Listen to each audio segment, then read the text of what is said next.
এখানে নিহেরে মাছের ডবরার জন্য নিয়ে নিয়েছি নিহেরে মাছ, টমেটো বাটা, আদা রসুন বাটা, পেঁয়াজ বাটা, কাঁচা জিরা, কাঁচা লঙ্কা। এখানে আমার কড়া গরম হয়ে গেছে, দিয়ে দেবো পরিমাণ মতো সর্ষের তেল। নিহেরে মাছ করতে গেলে সর্ষের তেলের পরিমাণটা একটু বেশি দিতে হয়।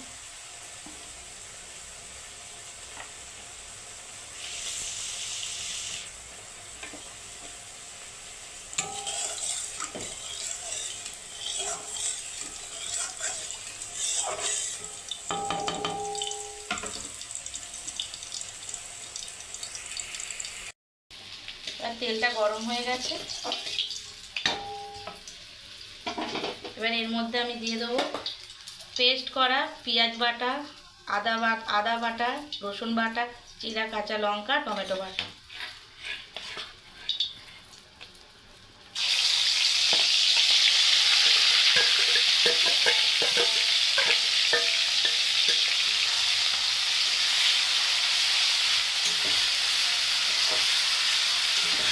নিয়ারে মাছ করতে গেলে তেলের পরিমাণটা একটু বেশি দিতে হবে।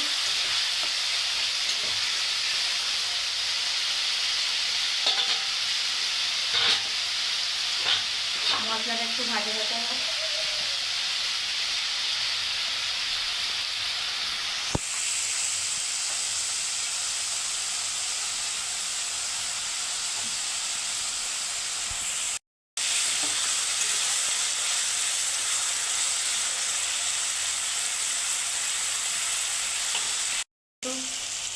কালার আসার জন্য একটু সামান্য পরিমাণে চিনি দেবো।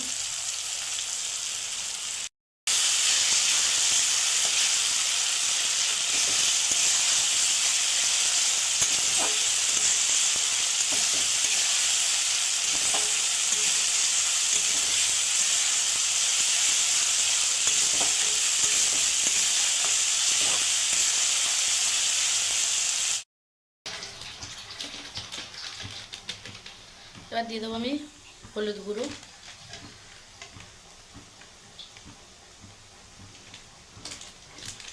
এরপরে দেবো লঙ্কা গুঁড়ো,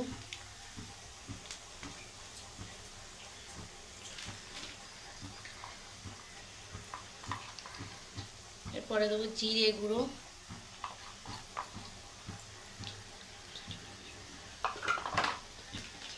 2 চামচ জিরে গুঁড়ো দিলাম। এবার যাবে কাশ্মীরি লঙ্কা গুঁড়ো,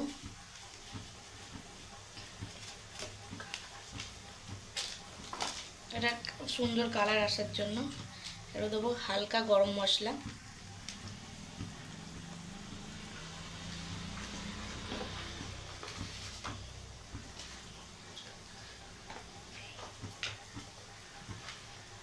পরিমাণ মতো নুন দেবো।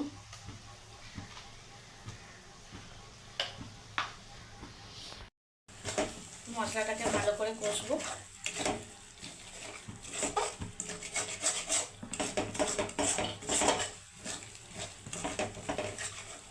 মশলার মধ্যে সুন্দর করে তেল ছেড়ে গেছে।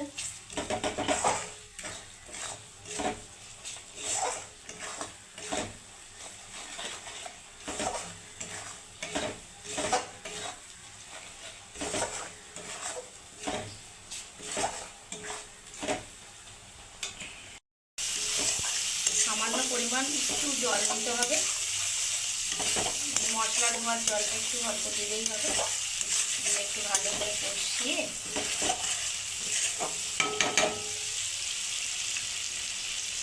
কেটে রাখা মাছগুলো দিয়ে দেবো। দিয়ে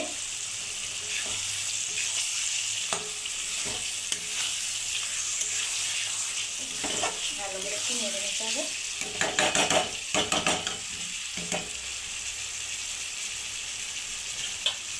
নুন দেবো, মাছ দেওয়ার পর একটু নুন দেবো, তাহলে মাছের নুন দিয়ে। আর ঝালের পরিমাণটা যে যেমন খায় দেবে। হালকা করে গ্যাসটা দিয়ে দিতে হবে, মিডিয়াম ফ্লেমে গ্যাসটা দিয়ে দিতে হবে। এবার হালকা আস্তে আস্তে করে হালকা করে এইভাবে নাড়তে হবে। তাহলে লটিয়া মাছ কেউ আবার বলে নিহেরে মাছ, তাহলে গোটা গোটা উঠবে।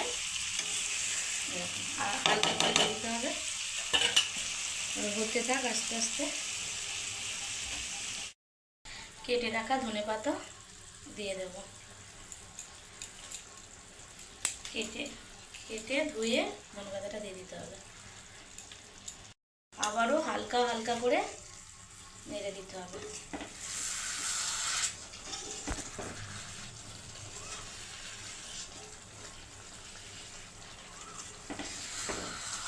এইভাবে হালকা করে করে আস্তে আস্তে নেড়ে দিতে হবে, যাতে না বসে না যায়।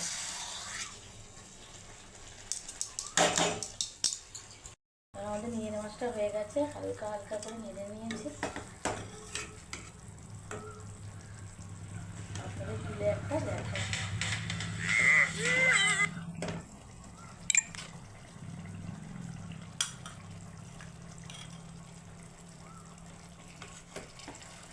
দেখুন বন্ধুরা, নিয়ে মাছটা গোটা গোটাই থাকবে।